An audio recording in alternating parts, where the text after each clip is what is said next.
It Oh, really yeah. has been. It's a bit like scrapping Survivor Series, isn't it, really, Jay? Yeah. It's probably one of my favorite parts of WrestleMania if I had to choose. And it's been consistent. You know, every year you have a pretty good match filled with pretty good guys who could use the push. Oh, yeah. That's the thing. WWE, apart from, King of the Ring and the Royal Rumble, never had any other form of platform to push a guy apart from building it from scratch. Here, Vince can just randomly point at a guy. I bet you Jack Swagger is a perfect example. Give him the money in money in the bank, and run with it. See what happens. It's a fantastic way to work out. It's a shortcut, really. It's a shortcut to making a star. But it's down to them at the end of the day. Can they make it work, or will it flop? Well, when you think about it, you have your success stories and you have your failures. You have your edges. Your edge was promoted to the main event, to the Money in the Bank, and he never looked back. You have your CM Punk. CM Punk became this great character, this great heel character through 2 Money in the Bank briefcases. And you have, your failures, and, Rob Van Dam didn't last very long, but I wouldn't say RVD was a failure, actually. He fucked it up himself. Sorry for swearing, but... It made good purpose. It was good purpose. I thought it made good purpose. I think it backfired on WWE more than anything else. One, their champion got stoned and was arrested, but not only that, but instead of RVD being this heel, it turned Cena heel for one night. So his Money in the Bank wasn't unsuccessful, but it didn't work in WWE's favour in the long run. Yeah, that's what I meant. It's pretty much made it star, but he didn't last very long. Due to his own fault, and I'm not going to say it was anyone else's fault, but Vince never wanted to give RVD the title. It was only because ECW came back he finally got the belt. That's true. It might have been under circumstances. RVD became champion nonetheless, became TNA champion. RVD had a pretty successful career. But I think he owes it from, the ECW. I think he owes ECW a lot, and I think ECW owes him a lot. You got to remember who carried ECW when Taz left, when Douglas left, when Sandman disappeared, when Raven left. RVD, 2 years as television champion, and he only lost it because he broke his foot. RVD was the centerfold of ECW at the end of the day. I think ECW owes him for actually winning the Money in the Bank, even though it's all scripted. If you get what I'm saying, it was owed to him to help the ECW revival. But at the end of the day, if you're going to get blazed, don't get caught. That's the thing. If he hadn't got caught, he would have lost that Saturday night main event, and who knows where he would have gone with the ECW title. Well, when you think about ECW, it really was a revolution. It was, a different kind of era in professional wrestling. But, when I think about ECW now, after this whole WWE thing, it really leaves a bad taste in my mouth.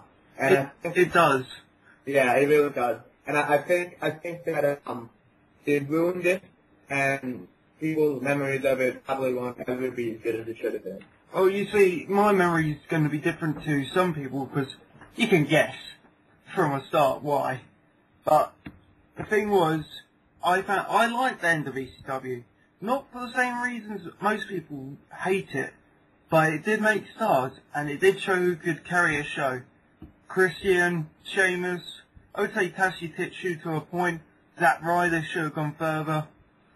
There were some good stars on ECW in its dying days, and it did make some stars, and it did put some people on the map. They could have had this third brand. Had all these stars on it. They could have had a championship like this. They could have had a third brand, but they shouldn't have called it ECW. I think once Heyman left, I think that's when they should have stopped calling it ECW. The question is, what would you call it? You got Raw and SmackDown. That's up for debate. Maybe WCW. I don't agree with... I can see what you mean. They made NXT, they made Tough Enough, they made Velocity, they made Heat. They could come up with anything. The WWE has the global power in their hands to do whatever they want. They can do whatever they want, whenever they want. I think because Vince and Paul Lee had a huge argument on the plane. Vince decided to keep ECW and just shit on it. I think that was the Raw end of the deal once Heyman left. Because if you notice, Extreme Rule matches went out the window quite soon. Stuff like that happened, and Bobby Lashley.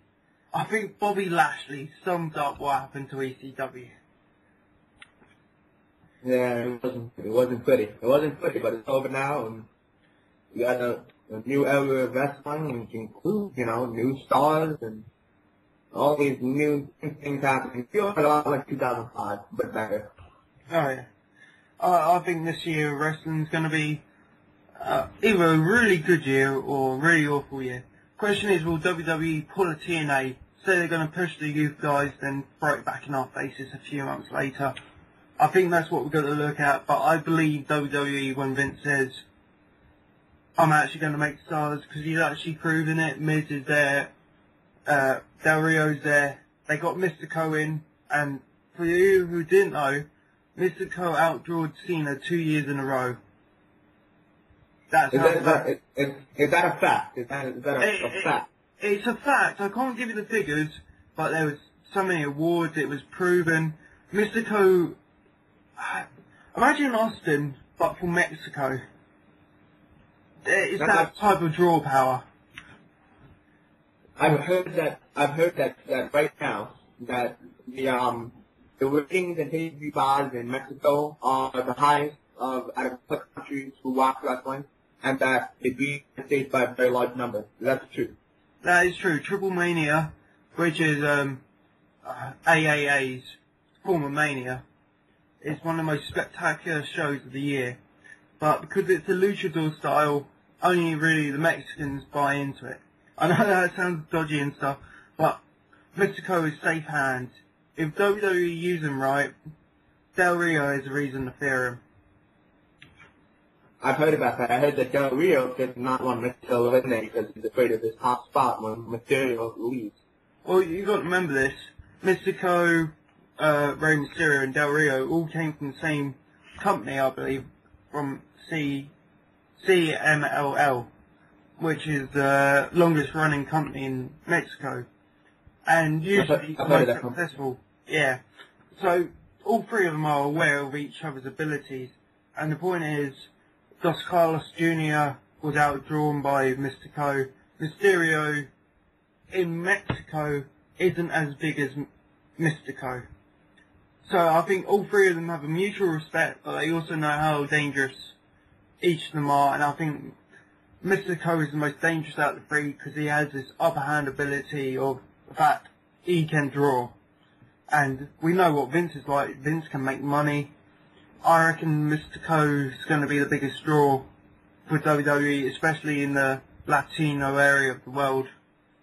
I think WWE is going to get a bit more dominant. Yeah, I agree with you. They have a new market, you might say. They went to Mexico and they I think it was Mexico City and stuff.